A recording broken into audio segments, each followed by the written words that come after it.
My entitled neighbor demands that I pay for the impound fee after I towed her car from in front of my driveway, as she says I committed violence against her, claiming that I made her lose her job all because I towed her car. And now I really feel like I'm stuck in a dilemma of like feeling guilty about this situation, but also kind of feeling justified because this lady was being very entitled. And at this point, I just don't know what to do. Here's what happened. Okay, so I just moved to a very dense neighborhood last week. Parking is tight with a 4-hour limit and it's metered parking only. So I'm lucky enough to have a long, narrow driveway that meets with my neighbors the last few feet. Well, one night last week, I noticed that someone had partially blocked about a quarter all the way up to a third of the driveway. Literally, the entire back wheel was blocking the driveway itself. It was still there in the morning when I had to drive my kid to school, and I was able to get around awkwardly by using my neighbor's driveway. In fact, I'm still getting used to trying to look out for all the cars, the pedestrians, the bikers, and the scooters with very little to low visibility, which is all due to cars being parked on the street. So when I was backing out, I was concentrating on not hitting her car. In fact, I almost got hit by a car I didn't see. By about 3 o'clock in the afternoon, I decided to call the city just to get it towed. I mean, I had someone coming over, and I had told them they could park behind me in my driveway. Well, needless to say, the city had it towed within 30 minutes. So fast forward to today, and I'm working in my front yard, and this woman comes up and asks me if I had a car towed last week. Now, I really just don't want to have this conversation, but you know what? I think I'm in the right, so I say yes, explaining that it was partially blocking my driveway. She then told me that she got off work super late and parked there thinking it was fine, but then the next day she couldn't even get her car out of the impound and lost her new job because she didn't have transportation. And now, as a result of all of that, she wanted me to pay the $500 impound fee. She told me that what I did had a huge impact on her life, while she only inconvenienced me. She kept emphasizing that she is my neighbor and that I had done violence to her. When I said that I didn't do any violence, she said that I hadn't done the deconstruction work yet, whatever that means. But I told her that it was her responsibility to make sure she's parked correctly, and that I had waited quite a bit before calling the city. It's not my fault that this impacted her life so badly. In fact, if she had just left a note or something like that, I probably would not have had it towed. Well, she told me that this isn't a good way to live one's life, saying, "Oh, you don't want to live like this." Now, if it were my husband outside instead of me, I really doubt she would have had the audacity to ask for $500. In fact, I wonder if she's going to confront her job that she got fired from, or with the tow truck company from the city about the impact and the violence they had on her life. It was seriously a weird conversation. I feel like it was a huge guilt trip for the things going on in her life that she doesn't want to take responsibility for, but regardless, I do feel awful about towing her car and making her life so much worse. Now, it's important to note that she is not my direct neighbor. She lives in an apartment building, and it's one of 3, and it's all at the end of the block. I would not be able to access the building to try and ask around, but seriously, I didn't even know she lived on my block. It's also important to note that she said something about fighting an eviction, which I definitely didn't cause in less than a week, but this whole situation probably makes it way worse now that she lost her new job. So with all that in mind, am I really the jerk here? Did I cross a line by unblocking my driveway? Because right now, I really just don't know what to do. Bro, I hate people who try to guilt trip like that. Are you kidding me? She is really trying to look at you and be like, "Oh, this is your fault that I blocked your driveway." My dude, I've lived in areas like this where there's no parking. Everything's metered, there's no spots available, and if you don't know how to parallel park, then you are probably screwed. So having a driveway of any kind, even if it's narrow and crappy, that is a luxury. And the thing about it, this lady knows that. She knows it's a luxury, and she knows that she shouldn't block it. That is common courtesy in this kind of environment 101.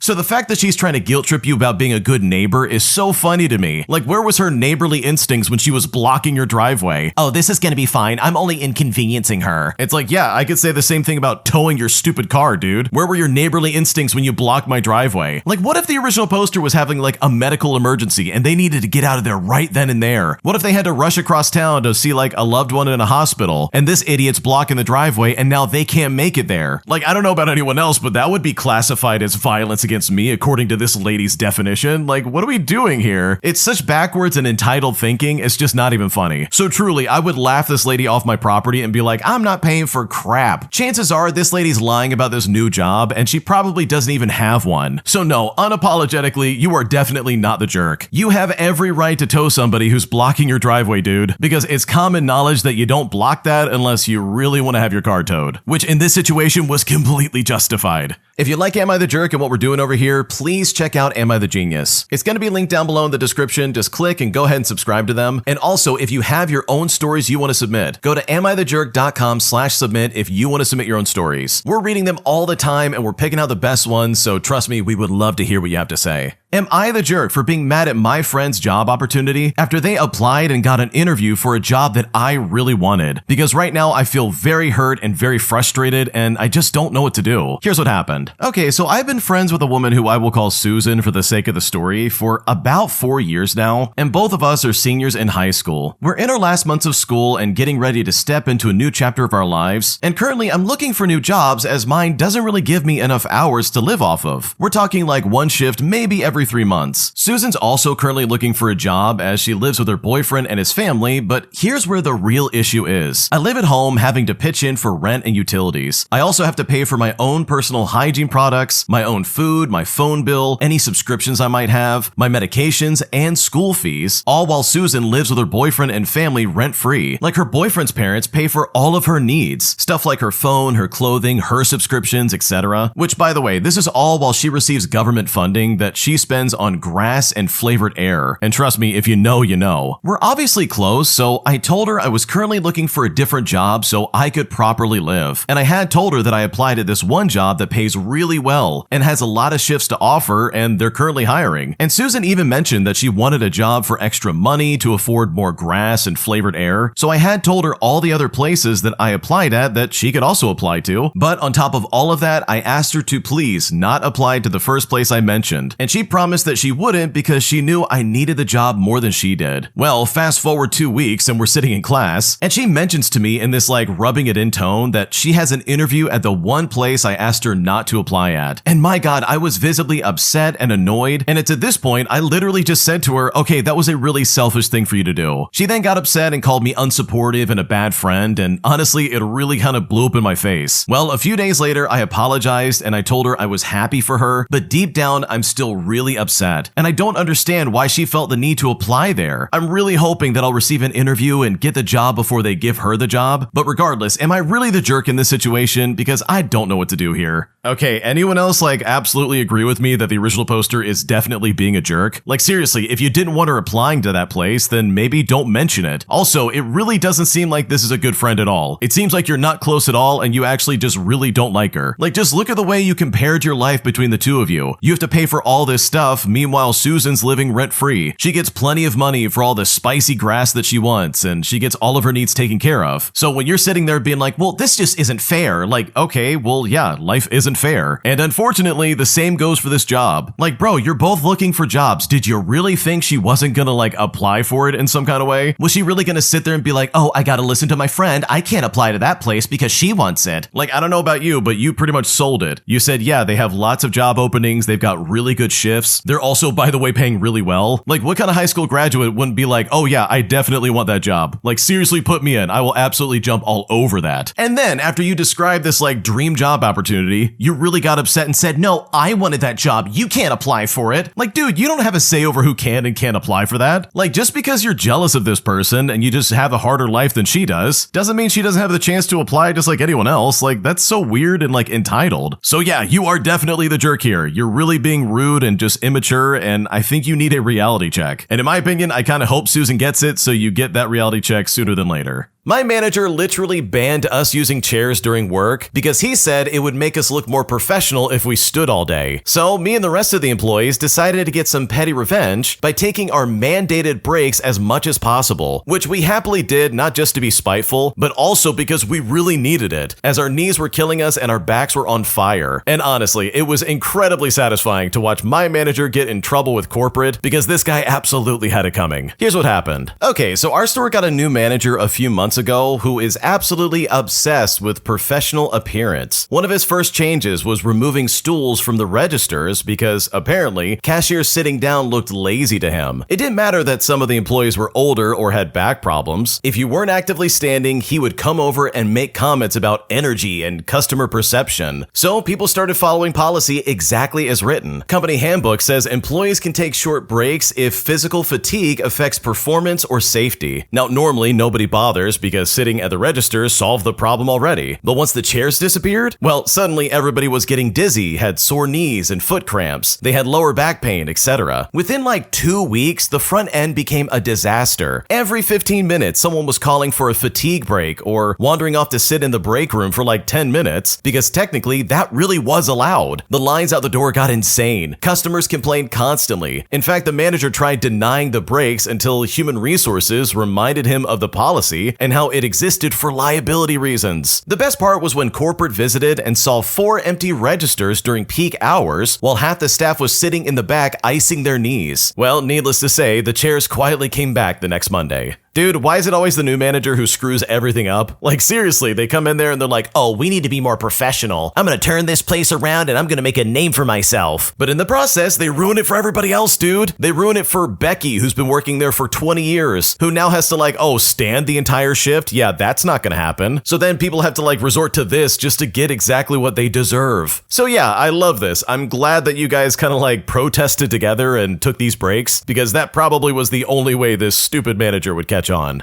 Am I the jerk for refusing to hang out at cheap places with my friends, all because they mock my job and call me privileged? Because it's really starting to leave like a bad taste in my mouth, and at this point I don't know what else to do. Here's what's currently going on. Okay, so I'm a 21-year-old male and I have a job that pays decently. It's not a crazy amount of money, but it's enough for me to live on my own and enjoy a comfortable lifestyle. I'm finishing up my computer science degree this year, and I've realized my college friends have a completely different mindset than I do. Whenever we go out, they always want to go to the cheapest places possible. And this is regardless of whether the food is actually good or not. Now, when I suggest going somewhere at least decent, they laugh at me, mock my job, and then make fun of my family, saying that I'm privileged and that I don't like being around poor people like them. Now, the thing is, we don't even hang out that often. They all have jobs that pay more than minimum wage, and they still live with their parents. Like, can they really not afford to spend a little extra on a nicer place to hang out once a month? At this point, I'm starting to resent them. And it's not because they don't have money, but really it's because of their attitude. I know for a fact they spend plenty of money on other stupid stuff, and I have other friends who are unemployed or working like unpaid internships, and they still manage to save up and hang out at decent spots. To me, it's clearly not a lack of money. They just don't want to spend it on this. And yet they get mad when I say I don't want to join them at their cheap spots. It's been 4 years, and not once have I heard them say that they have money. They're just constantly complaining about being broke. I know it's not fair to expect them to make the same amount as I do, especially while still in college, but I mean, come on.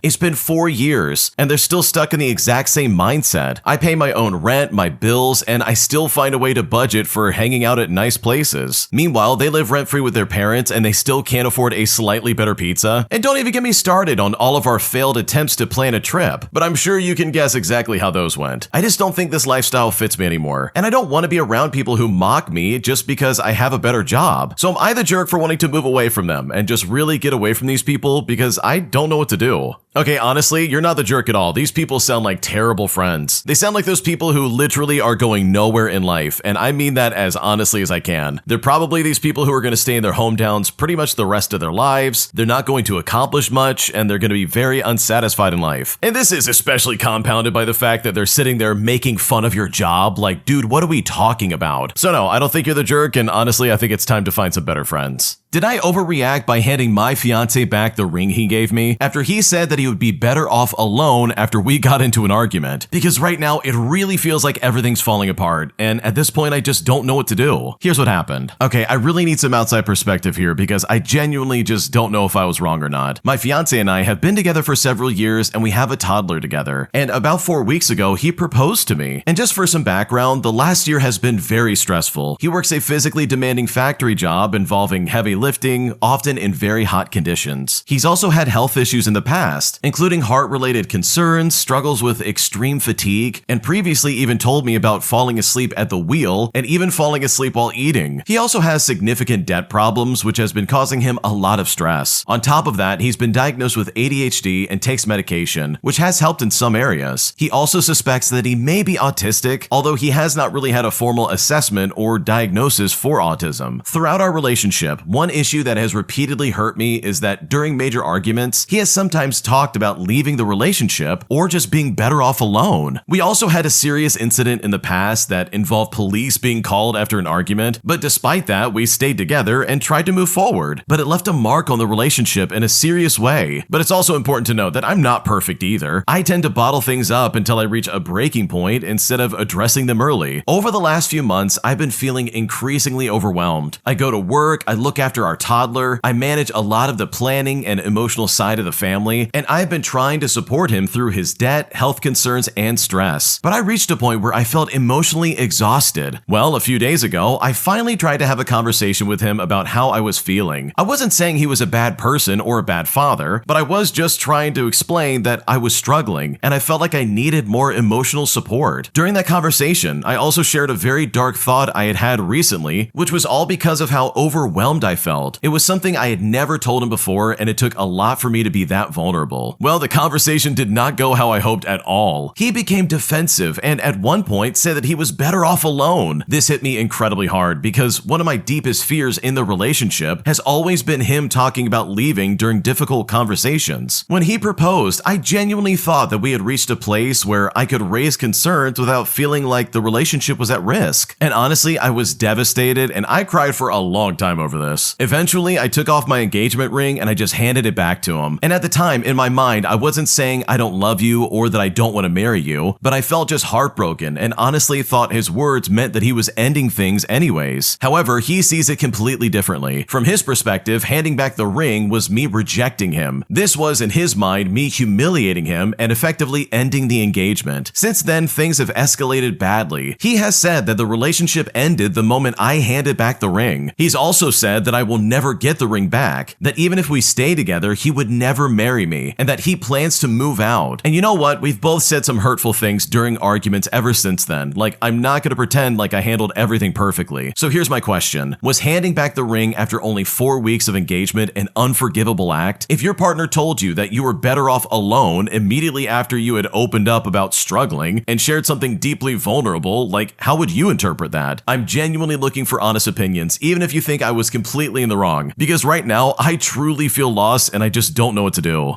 Okay, in my opinion, I think handing back the engagement ring was like a good, clear message that his words actually mean something. I don't know if this guy is like the type of person who says things without meaning them, but I've met a lot of people in my life who say horrible things and like insinuate terrible actions, like, I don't know, wanting to be alone instead of being with their partner, and then they suddenly expect the other party to just be okay with this. Like, what are we talking about? Words have consequences. Actions have consequences, dude. You can't just say something so devastating and then expect your fiancé to stick around. And it's also so hypocritical. Like, he's saying that he wants to be alone, and then you hand back the ring and say, well, what the crap am I doing? And then he's the one that gets offended by like, wow, I can't believe you're leaving. But it's like, dude, you're the one that started it. You literally initiated all of this, and then you're offended that it followed through? Like, okay, what? My man over here wants to play the judge, jury, and the victim and the executioner all in the same role. Like, that's not gonna happen. So with the information that we have, I don't blame you for handing it back. I probably would do the same thing. Like, in regards to the relationship itself,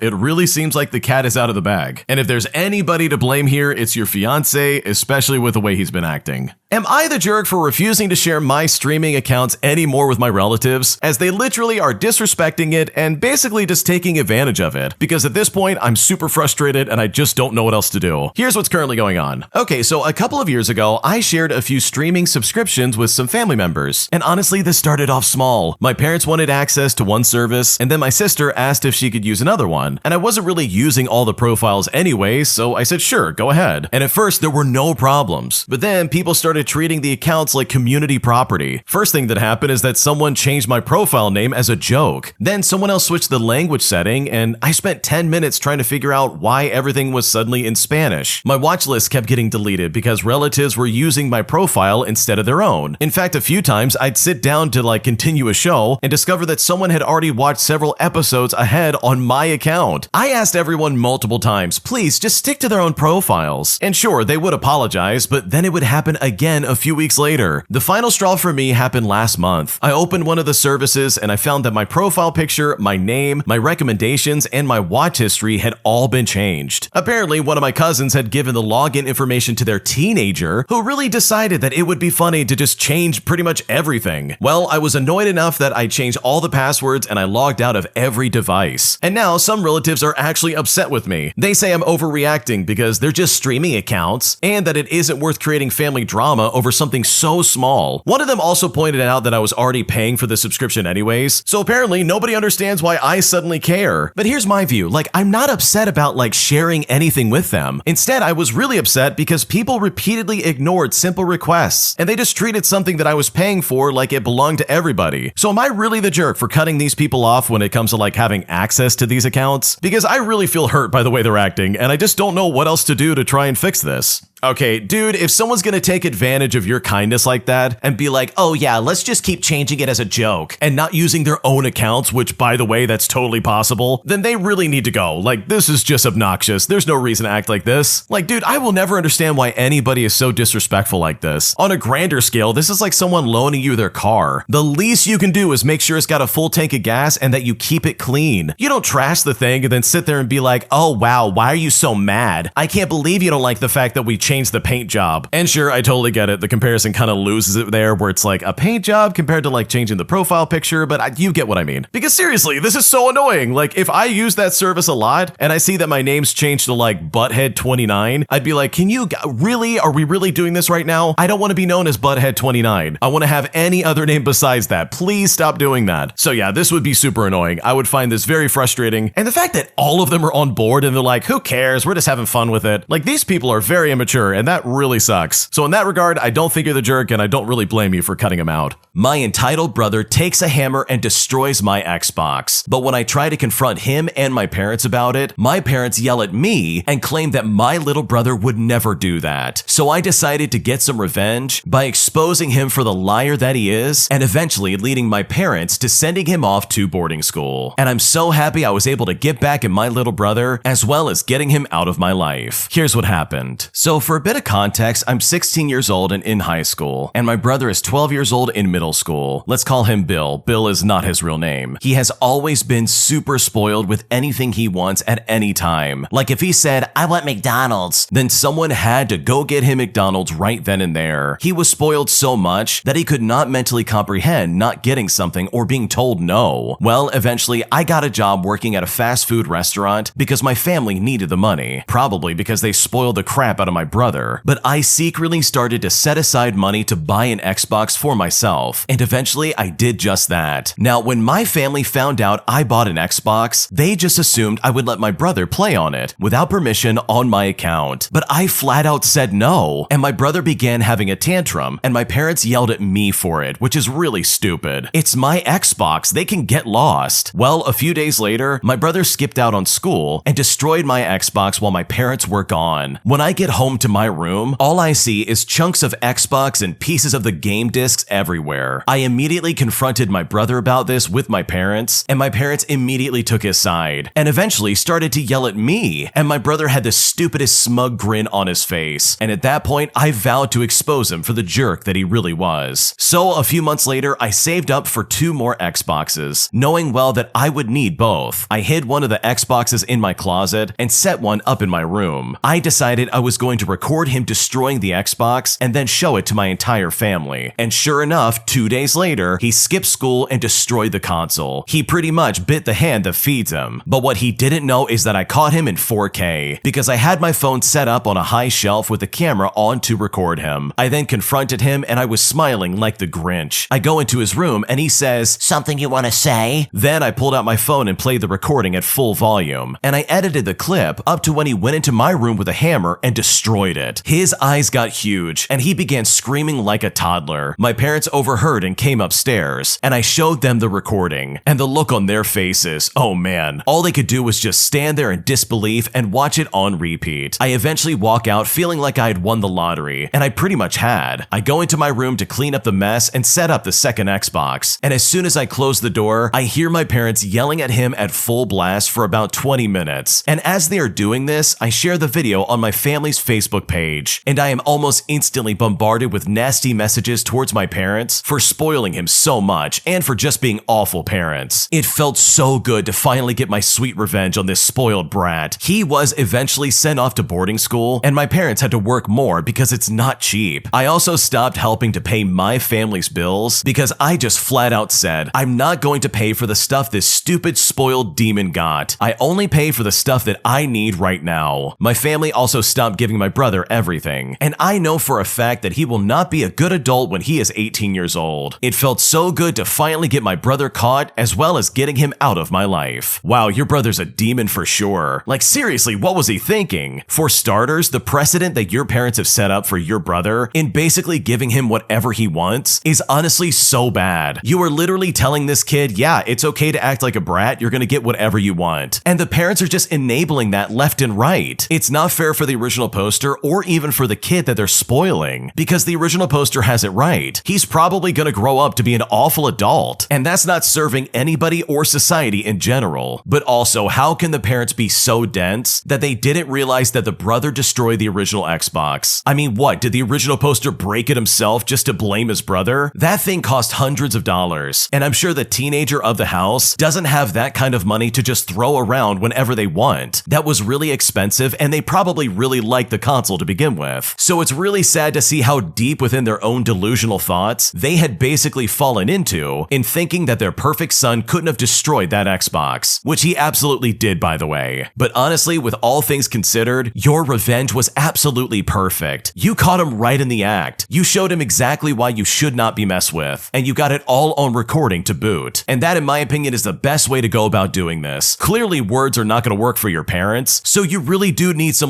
concrete proof just to prove them wrong. So with all things considered, I don't think you're the jerk in this situation, and I think that your little brother absolutely had this coming. If you like Am I the Jerk, you're probably going to love Am I the Genius. Check it out, link down below in the description. Also, go to amithejerk.com/submit if you would like to submit your own stories. Am I the jerk for telling my husband to not go on a family trip as we are in the middle of moving into our new home? Here's what happened. So for a bit of background, we were waiting for our home renovation permits for nearly 2 years, and this was all delayed due to the pandemic, and we finally started to work on the place this year. I got pregnant during that time and gave birth to my son half a year ago. I was going to return to work and have my parents look after him. However, my parents are overwhelmed and they're elderly, so taking care of a toddler full-time just wasn't going to work. So I decided not to work and take care of our son myself. This November, our home will be completed with some delays, and we can finally move in. However, my mother-in-law wanted to go back home to China to see her grandparents and take a vacation with them to Hawaii in November. Since my mother-in-law is recovering from a minor surgery, my husband wanted to accompany her. I told him no because we're going to move in during that vacation time, and we can't pay for 2 homes. We borrowed a mortgage for renovation, and we are leasing a place right now. He insisted that he needs to go help his mom, and this is the last vacation he can travel with his grandparents. Now, I would be a bit more lenient if that was the reason. However, his extended family is going on the trip too, which is like 5+ people, so there would be plenty of help. I told him that he shouldn't go and that I needed him here, but he just brushed off my concerns, saying that my parents can help with the toddler while he is gone, and I can manage the renovations and moving on my own. That turned into a heated argument, and he ended the conversation by saying, "You can't stop me." And since then, he has been stonewalling me and not helping me take care of the toddler. And now I honestly just don't know what to do. Now, my husband is the type of person to not speak up about any weakness or any needs that he has. I do admit that these last 2 years, it has been the toddler's needs over his, and I myself didn't have a lot of alone time while he had time for recreation and video games, since I take on a majority of the mental load. I don't think it's out of jealousy, and I know why he wants to see his grandparents since he adores them. It is more along the lines to my belief that as a father, his wife and son should be priority. I do understand that he wants to see his grandparents, and if it was any other time, I would have said go on ahead, but I need him here. It is just really bad timing for the vacation, and he just wanted to go. And when it comes to my parents, initially they were going to take care of our toddler until he turns 3 years old, but after taking care of him for a few days straight, they realized it was taking a toll on them, so I stepped in and took over. However, I really need to work to support the mortgage, but my husband doesn't want to pay for childcare childcare since my parents are retired and he thinks they can just do it for free. I asked him multiple times if his family can help, and each time he says no, and our conversation just ends there. And honestly, when it comes to the vacation, I did not outright say no. I informed him that the vacation period was during the move-in as well as the home completion date, and that he should prioritize that first. He just stayed silent, which means that he understood. However, it was not until his family finalized the dates that he bought tickets for the trip. He knows how important having our own home with our son is, but clearly I'm not high on his hierarchy, and at this point, I seriously don't know what to do. Wow, your husband is being super toxic. Here you are with a newborn toddler, as well as a new house that you're going to be moving into, and during this time when you really need the support, he's planning on going off to China to visit his family with a massive group of people. Like seriously, how can he not see that this is a problem? His wife and child need his help. It's not like you're being selfish by saying, hey, we got stuff to do. This is literally reality staring you in the face. He's putting too much pressure on you and placing you in a really weird situation. And that's really unfair. That really does not set well with me personally. I know if I was in your shoes, I would be super upset. As someone who's moved around a lot growing up, I can tell you closing down on a house and moving to a new location really is not an easy process. There are a lot of moving parts, and trying to do that by yourself is insane. Yes, it can get done, but with a toddler strapped to your hip, it's only going to be more complicated. And the fact that he would really look at you and say, you can't stop me, that is such a big red flag, it's not even funny. He would prioritize having some kind of vacation over you and your child. In fact, he won't even invest in childcare on his side of things. He won't ask his family, and he won't pay for it for someone else to do it. He just says, oh, your parents can do it, even though they're literally not physically able to do it. Like, that's really not okay, that's really immature and unacceptable, and I really think you deserve a lot better than the way you're being treated. My entitled husband tries to trick me into changing my last name when we got married, and even though I discussed this with him for 6 years before we got married, he is still demanding that I take his last name despite the fact that I want to keep my maiden name, and I'm so unbelievably hurt, and at this point, I seriously don't know what to do. Here's what happened. So it's been 1 month since my wedding with Fred. Fred is not his real name. I'm a 28-year-old female and Fred is a 28-year-old male, and I am refusing to sign our marriage license, and now I'm honestly considering leaving him. For 6 years, I believe Fred and I were on the same page about what we wanted from one another, as well as what we want out of our future. We agreed that we didn't want children ever, and I made it clear before and during wedding planning that I wasn't changing my last name ever, and he also agreed to this. I am an only child, while Fred has 3 brothers. My last name goes away with me, while his family's last name will continue on with his 3 brothers, who are all married with children, by the way. And with this all considered, and points made on these facts, I believe there wasn't an issue because Fred agreed to it. I personally hate the tradition of taking on the husband's last name. In my personal opinion, I think it's an archaic tradition that feels more like the transfer of property to a man as opposed to a union. And even though I'm never having children, even the thought of having someone else's last name being attached to my hypothetical child's name honestly just doesn't sit right with me. On top of that, why should I have to change all my registered IDs and documentation just because I'm a woman? It's honestly not fair. So it's our wedding day, and Fred really pushed to have a ceremony in front of everyone where we would sign our marriage license together. He was first to go, and when it was my turn, he had his hand placed really weirdly on the document. I told him to move his hand, and we had an awkward, quiet battle about it, and when he finally did, I saw exactly what he was hiding. It was his job to fill out all the forms for the license, since he offered to do that for me, so I had one less thing to worry about, and he went behind my back and purposefully filled it out so I would be taking his last name. It turns out in Florida, you can put your maiden name and the name you're changing it to on the form, and that's what I saw on the license. Both names. We were at the clerk together with all of our needed identifications and documentation, and I was so stressed and exhausted. I wasn't paying attention, and